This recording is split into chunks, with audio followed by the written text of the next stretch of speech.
يلا طبق شكشوكة لزوم فطار يوم الجمعة، يمشي معاكي فطار وغدا.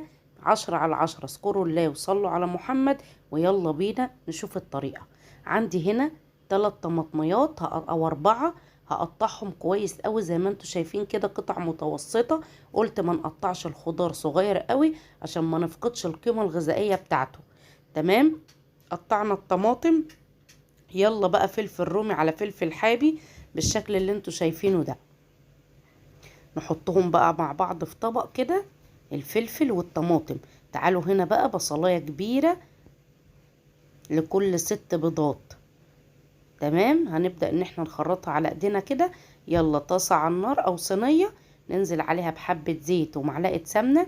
حابة تعمليها بزيت ماشي، حابة تعمليها بسمنة ماشي، ولكن الزيت على السمنة حلو قوي. هننزل مع بعض بالبصلاية. هنشوح في البصلة كده زي ما انتوا شايفين لحد ما تدبل معانا، تاخد اللون الذهبي. هننزل بالقوطة والفلفل.